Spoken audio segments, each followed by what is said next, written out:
សណ្តែកបាយមានអត្ថប្រយោជន៍ច្រើនណាស់ចំពោះសុខភាពដែលនៅក្នុងនោះផងដែរសណ្តែកបាយគឺផ្ទុកទៅដោយសារជាតិសរសៃជាតិដែកហើយនិងប្រូតេអ៊ីនល្អៗជាច្រើនសម្រាប់សុខភាព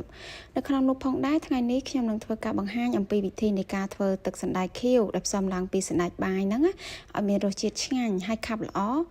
និងមានក្លិនឈ្ងុយថែមទៀតផងវិធីធ្វើនោះគឺងាយអត់ពិបាកទេធានាថានៅពេលដែលយើងធ្វើហើយគឺចង់ធ្វើញ៉ាំទៀតហើយ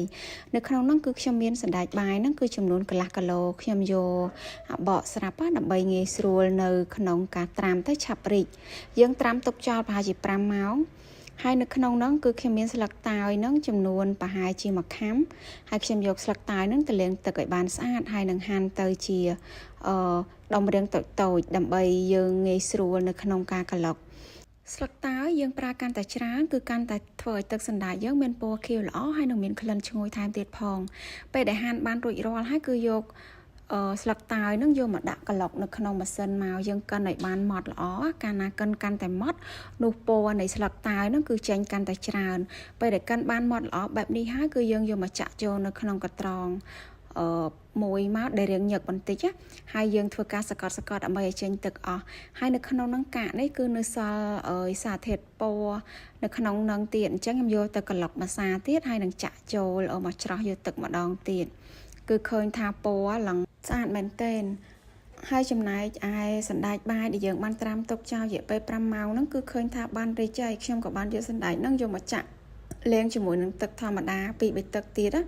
ហើយចំណែកឯទឹកស្លឹកតើយដែលខ្ញុំបានច្រោះរួចអំបញ្ញមិញហ្នឹងគឺខ្ញុំយកមកចាក់ច្រោះម្ដងទៀតគឺចាក់ទឹកធម្មតាប្រហែលជា1លីត្រកន្លះហ្នឹងចូលនៅក្នុងឆ្នាំងដើម្បីយើងដាក់ដាំទឹកនឹងឲ្យពុះហើយយើងនឹងដាក់សណ្តែកចូលនៅក្នុងនោះយើងដាក់សណ្តែកទាំងអស់ហ្នឹងគឺចូលមកហើយយើងនឹងទុកទឹកហ្នឹងឲ្យបានពុះហើយយើងការដាំនេះគឺយើងនឹងដាំរហូតតតែសណ្តែកហ្នឹងបានរីកល្អហើយបើសិនបើយើងឃើញមានពពុះសបែបនេះគឺយើងអាចដួសចេញទៅហ្នឹងគឺសារជាតិមិនល្អដែលចេញមកមានកំទេចកំទីអីតិចតួចអញ្ចឹងណាអញ្ចឹងយើងដួសចេញមកឲ្យបានស្អាតមកអញ្ចឹងឃើញថាយើងដាក់ស្ងោរមកសន្ទុះដែរតរំតែសណ្តែកយើងបានរីកពេលនេះមើលទៅគឺឃើញថាសណ្តែកហ្នឹងគឺបានរីកហើយប៉ុន្តែខ្ញុំចង់ឲ្យរីកថែមជាងនឹងបន្តិចទៀតអញ្ចឹងខ្ញុំក៏រងចាំប្រហែលជា 3-4 នាទីអញ្ចឹងឥឡូវឃើញថាសណ្តែកហ្នឹងគឺបានរីកតាមដែលខ្ញុំចង់បានហើយយើងដាក់សណ្តែកហ្នឹងចូលក្នុងម៉ាស៊ីនមកដើម្បីយើងក្លុកហើយនៅពេលយើងស្ងោររីកល្អអញ្ចឹងក្លុកលឿនឯក្លុកតែមួយផ្លែតគឺម៉ត់ខាយមើលឡើងម៉ត់ហ្មងណាហើយយើងចាក់ចូលនៅក្នុងចង្អាតមួយដលែកមកហើយយើងបន្តធ្វើការកិនដដែលប្រហែលជា 3-4 ដង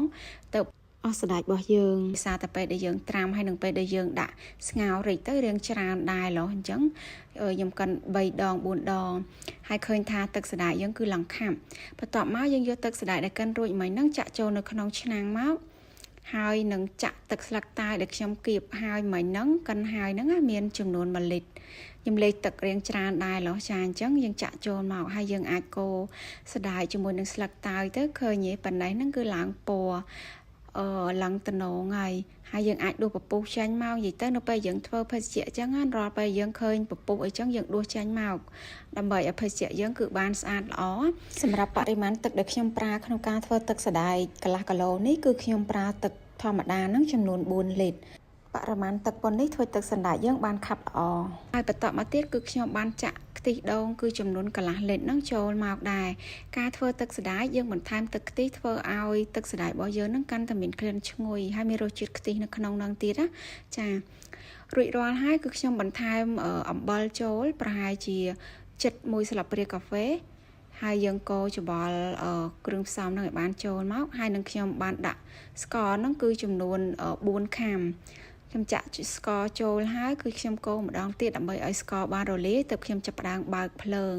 ហើយនៅពេលដែលបើកភ្លើងហ្នឹងគឺយើងបន្តការកូររហូតឲ្យបានជាប់ដៃដើម្បីជៀសវាងនៅការកកឬក៏ខ្លោចនៅខាងបាតដែលអាចធ្វើទឹកសណ្តែកយើងមានក្លិនឈាមបាន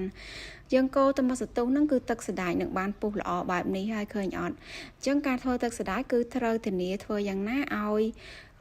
ស្លឹកតើយហើយនឹងសណ្តែកហ្នឹងគឺបានឆ្អិនល្អដើម្បីកុំឲ្យទឹកសណ្តែកយើងមានក្លិនកំពុល